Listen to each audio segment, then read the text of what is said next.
Have you ever felt like your deepest thoughts are too vast for words, too delicate to share, too sacred for the noise of the world?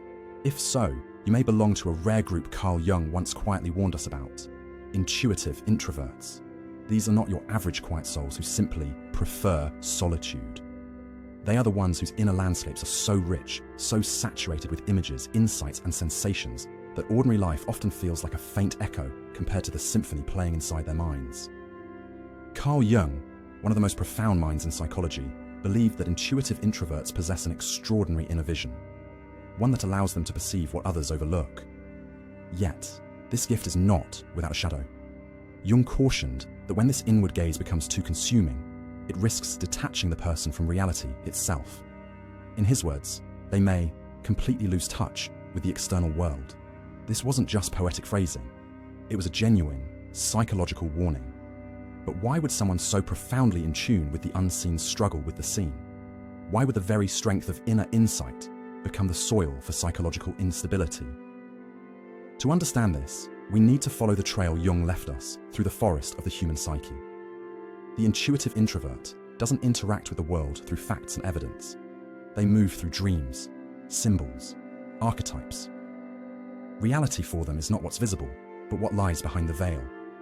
They are the ones who sense danger before it arrives, feel love before it's spoken, and see patterns before they fully form. It's as though they're tuned to a radio frequency no one else hears. But the signal, at times, can become too loud, too isolating. Jung identified 4 major personality functions: thinking, feeling, sensation, and intuition. For the intuitive introvert, intuition reigns supreme. It's their main compass, their default setting. But because it looks inward, unlike extroverted intuition that explores possibilities in the outer world, introverted intuition is like a candle burning in a closed room. It illuminates everything inside, but if there's no door or window, the flame consumes the air. The brighter it burns, the more it risks suffocating itself. He spoke of how these individuals often struggle to explain their perceptions. They may experience what Jung described as a peculiar dreaminess, a drifting away from facts, words, and shared meaning. They know something, but cannot say how. They feel the truth, but cannot map it logically. And this creates a terrible dissonance in the modern world, which demands evidence, not insight. But this inner dissonance is not always visible to the outside world. On the surface, the intuitive introvert may appear calm, intelligent, even wise. They might be artists, poets, philosophers, or quiet engineers of thought.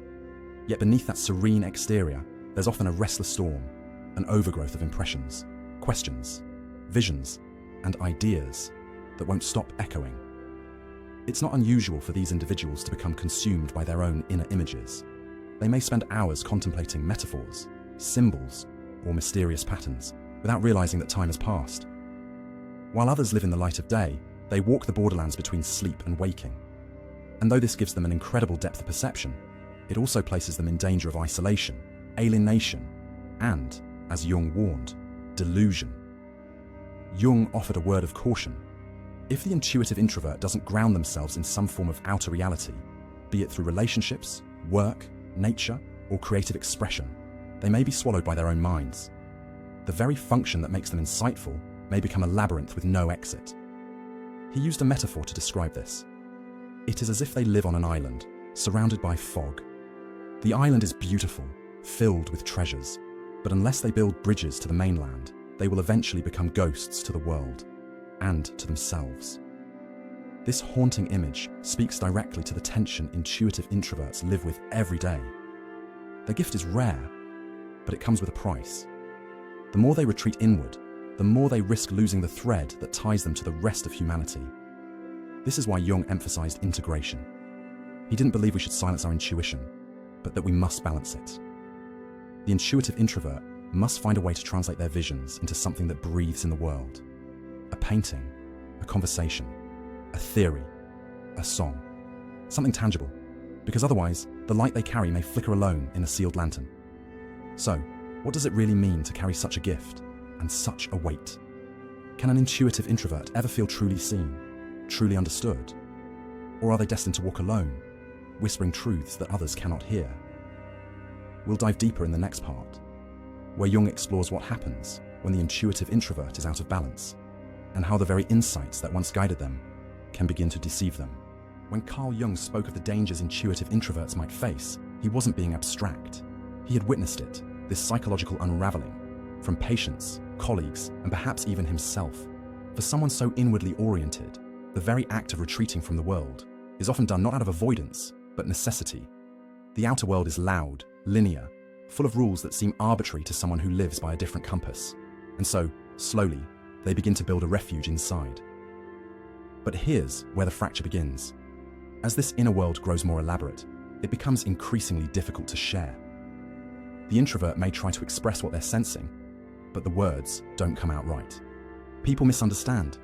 They're labeled strange, vague, or too out there. And so, little by little, they stop trying. They grow silent. But the visions? They don't stop. They multiply. Jung noticed how this can quickly spiral. The person begins to place more trust in their internal perceptions than in shared reality. They may start seeing connections where none exist, believing in prophecies, hidden messages, or imagined truths that feel more real than the ground beneath them. Not because they're delusional in a clinical sense, but because their internal world has become so dominant, so self-reinforcing, that it no longer seeks external validation. This is the hidden danger. When intuition turns inward with such force, it detaches from reality's feedback loop. It no longer asks, "Is this true?" but instead whispers, "This must be true, because I felt it."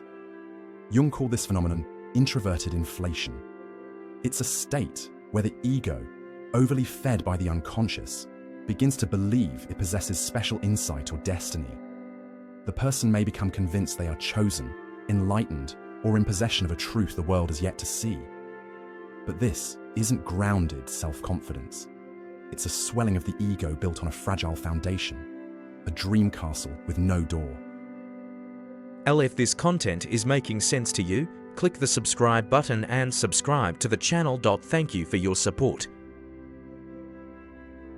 You've likely met people like this.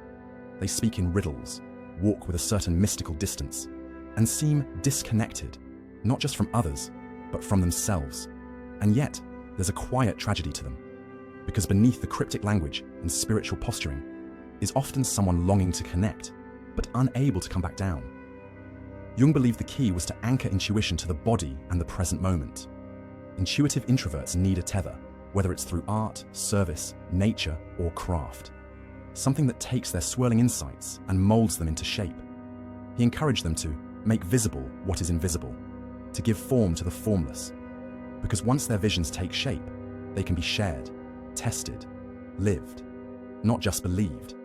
Take, for example, the artist who paints her visions rather than simply dreaming them, or the writer who molds his intuition into characters, narratives, and symbols that others can feel, or the teacher who channels unseen patterns into lessons that awaken something in others.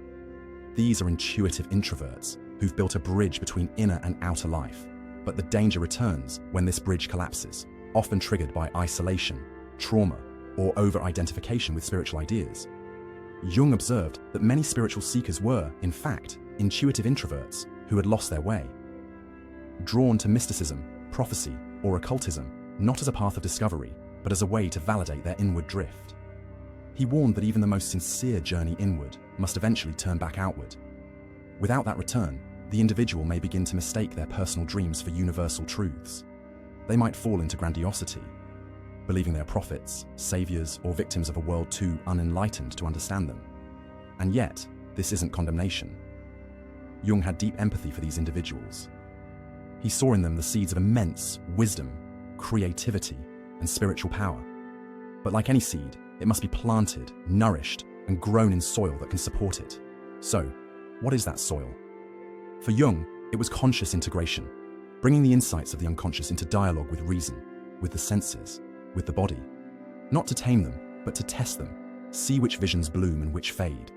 He spoke often of the transcendent function, a psychological alchemy, where opposites are held in tension until something new emerges.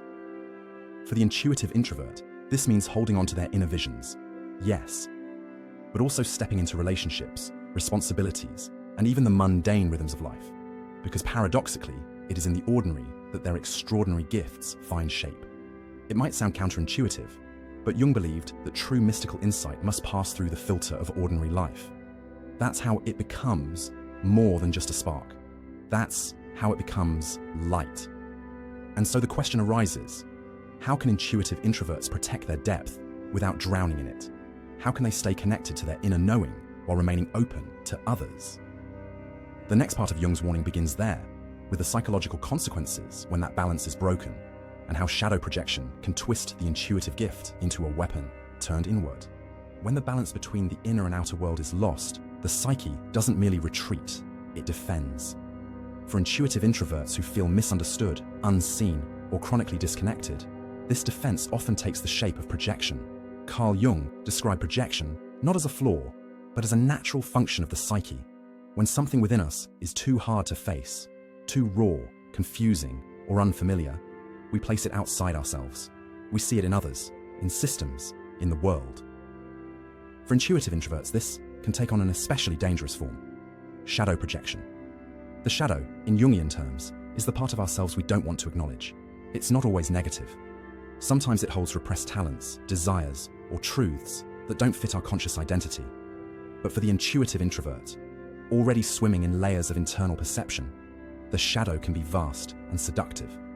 It often appears as the other: the rigid parent, the superficial friend, the cruel boss, the ignorant society. In this dynamic, every perceived rejection becomes confirmation. They don't get me. I'm too deep. The world is blind. These aren't just thoughts. They become beliefs. And beliefs become walls. What began as sensitivity now calcifies into judgment. What once was openness becomes armor. This psychological shell hardens the longer one avoids confronting the shadow. The person may isolate further, finding solace in imagined superiority or righteous suffering. The danger here is subtle, because the individual may still appear insightful, articulate, even kind. But underneath, they're living in a shrinking reality. Jung warned that unintegrated intuition tends to create enemies where there are none. The intuitive introvert, so skilled at pattern recognition, may begin to assemble threats out of coincidences or betrayals out of miscommunications. Every social friction becomes symbolic. Every rejection becomes archetypal. And so, instead of healing their alienation, they deepen it. Let's pause for a moment. Have you ever known someone who interprets every minor slight as proof of a deeper wound? Someone who reads between the lines so often, they miss what's directly in front of them. This is the shadow at work, cloaked in intuition. But Jung never advocated for the elimination of the shadow. On the contrary, he believed the integration of the shadow was essential for wholeness. He wrote, "Until you make the unconscious conscious, it will direct your life and you will call it fate." For intuitive introverts, this means actively questioning their projections, not to invalidate their instincts, but to test them. To ask, is this my perception or my pain talking? This process is not comfortable. In fact, it may be the hardest work they ever do, because it requires them to turn their intuitive gaze not outward, but inward, to shine the same light they use to decode others onto themselves. It requires humility, patience, and a willingness to sit with discomfort. And yet, those who do this work often emerge with a rare kind of power, not the loud kind, but the quiet certainty of someone who knows their own depths.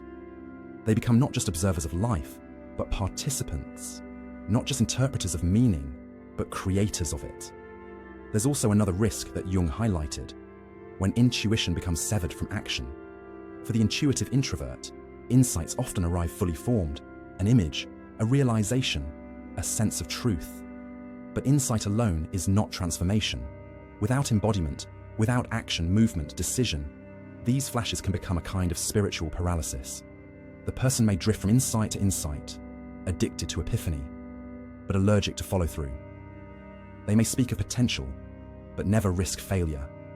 They may feel special, but live passively.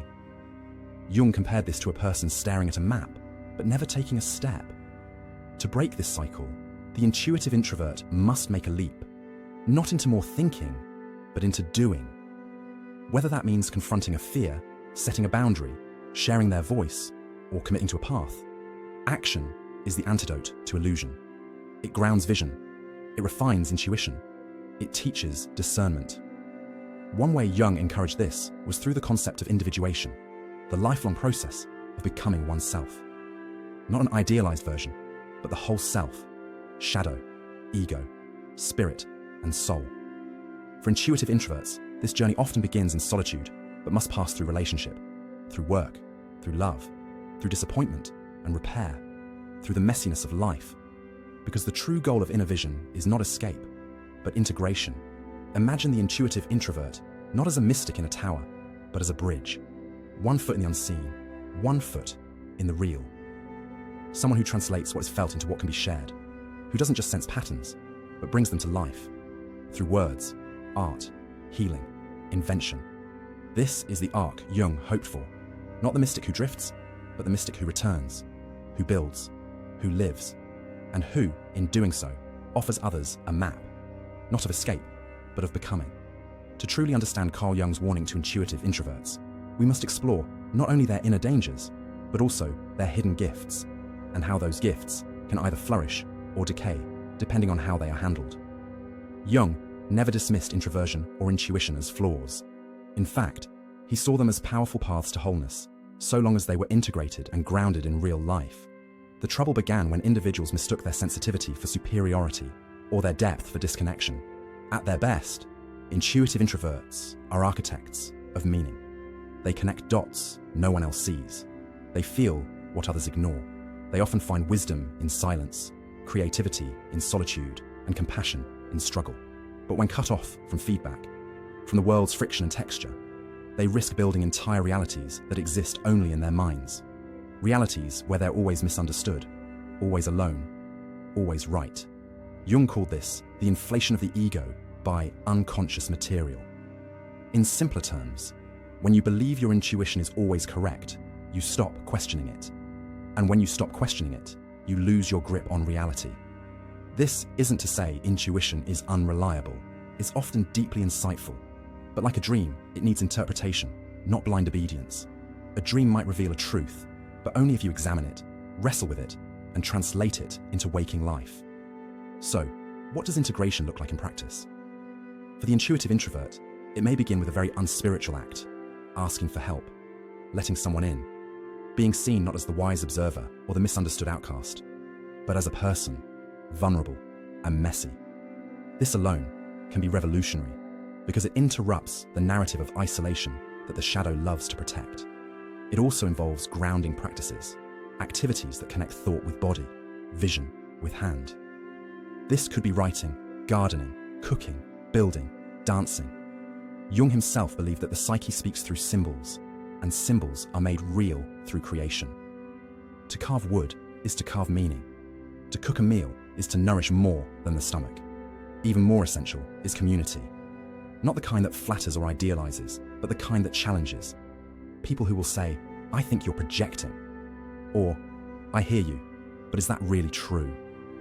People who help the intuitive introvert realize that clarity does not equal correctness, and that being wrong is not the end of insight, but often the beginning of it. Jung called this holding the tension of opposites.